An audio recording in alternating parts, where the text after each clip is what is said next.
standing on a tree stump because the ants, you can't stand still for longer than like 1.7 seconds before they're all over you.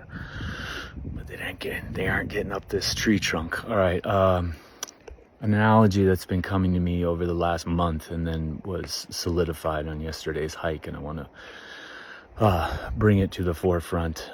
This is my version of this, but the topic has been covered in many disciplines of and many specialties of medicine, but the whole concept and phrasing of root cause, right?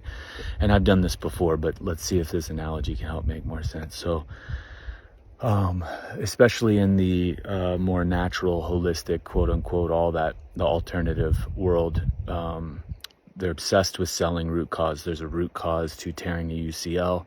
There's a root cause to concussions. There's a root cause to alcoholism. There's a root cause to divorce, a root cause to your gut issues, a root cause to skin, a root cause to hair falling out, a root cause to hormones, a root cause to bones, a root cause to cardiac, neuro, brain, immune, root cause. We specialize in getting down to the root cause. Okay. So here's the problem with that. Let's just start with this analogy. Well, first of all, that is under the assumption that they're going to point to a single or collection of things that are leading to your expression of that injury or that symptom of healing. And that would mean that every time that those factors are present, you're going to have that same effect. Or that means if you avoid those, you will not have that effect. If you can stay away from those or prevent those.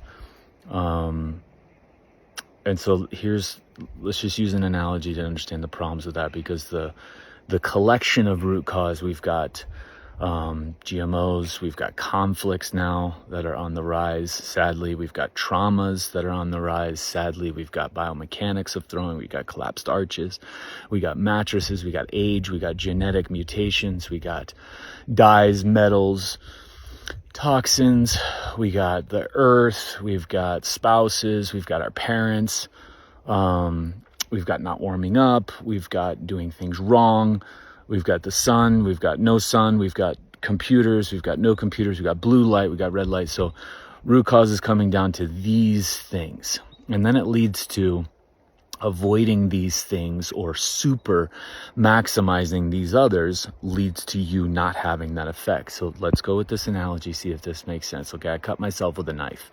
Root cause of the cut, the knife. Is it? Let's just put it in perspective, because that would make sense. Yeah, I cut myself with that knife. Okay. But if we put everything in all our stock into the root cause being that knife, that would mean that every single time I use that knife and encounter that knife, I'm going to be cut. That's what that is saying. Root cause is telling me that every time I go near that knife and use that knife, I'm going to be cut. So now future episodes with that knife, my God, I'm going to be terrified of that knife. That also means that all knives are going to cut me. So now not only am I terrified of that knife, but I'm terrified of all versions of knives, including butter knives and including plastic toy knives. It just lumps into my being that knives cut me. I was cut by the knife. So now let's go in and go even deeper than that, which is what your body wants when we go into symptoms of healing or injuries. How was I using the knife? What was I using it for? Why was I using it? What was I doing? How was I feeling when I was doing it? Who was present?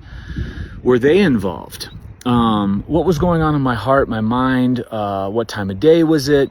Where was I? What was in my belly? How much energy did I have? Was I expressing other symptoms? Was I on medication, herbs, or supplements?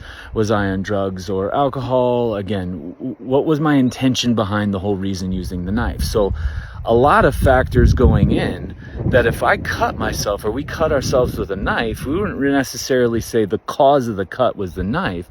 We would go into, wow, I gotta get better at being able to use the knife. So my skills in working with the knife and my frame of mind when I do it needs to be different. And my intention for what I was using the knife for, That helps me see a little deeper into my life. Was I using it to make a meal, or was I using it to harm an animal, or was I using it to defend, a property? So again, it leads you to looking into your life versus just saying, I was cut by the knife, knives cut me, stay away from knives. Another factor, think about this. Do I have to know anything about the knife for my cut to bleed, plasma to discharge, scabbing to form, the cascade of a clotting event, and then scarring and then new skin? Do I have to know anything about that knife for that to happen? This is a very huge point.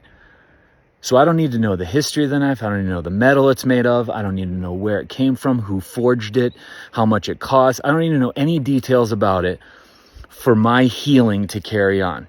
Because healing is certain, healing is all the time, as simple as a cut, and as guaranteed as a cut is as guaranteed as physical injuries, to heartbreak, to digestion, skin responses, to heart responses, to whatever. So I don't need to know anything about the knife to understand for my body to heal. Do I also need to know all the details of the bleeding, the plasma, the scabbing, the scarring, and the new tissue? Or is it just going to happen? There's another idea there. So this whole concept of root cause just leads us to a life where we now become terrified of knives because we were cut while using one. So then what happens is you moving forward with this root cause approach to anything from injuries to symptoms of healing. They're all coming from the same place. So that if we receive a cut, what ends up happening, if you're cut while living in your life, you start looking around for that knife. Where's the knife? Jesus, the knife has to be here. And you will work yourself into an absolute frenzy when the knife isn't here. Because now you realize, wait, I can get cut by other things? And I can have the same response? Holy shit! You didn't know that you swam past the barnacle, or you didn't know that you grabbed the tennis can lid, or you didn't know that you could have pain and the feeling of what being cut with a knife feels like, but you look down and it's not the same thing. Oh my God. Now all of a sudden you're connecting in your life when you eliminate this whole this causes this affects this. That is simple. Is cause and effect important? Absolutely. It's a law of nature. I am receiving the sunlight. The sunlight is going to create an effect. My body is going to utilize this, but it's not that black and white. You got to go deeper than that. But this whole root cause has us obsessing about knives, obsessing about all brands, the metallics, everything about them, has obsessing about the healing response after the engagement with the knife, disconnects us from ourselves to the concept of knowing, has us terrified of instruments that we can use very effectively called knives, and now leads us into a life where we're on the hunt and trying to find a knife in a room so we don't get cut. And then we forget that the whole reason we were in the room is now gone. So does root cause, does that hold? Does that sound peaceful? Does that sound like you have confidence when we have this? And you can apply this into any level of medicine. Everyone's doing it. From orthopedics to endocrinology to oncology to virology to pediatrics to physical therapy, occupational therapy, energy work, you name it. Everybody's doing it. So the problem with root cause, go over that analogy and see if it's something you want. And if it is, you just got to own it. There's nothing wrong with going into that approach, but you have to own what that engagement is between mind and your body with that kind of story and narrative leading the charge. Something to think about. Big Bear. Gorgeous. Denver.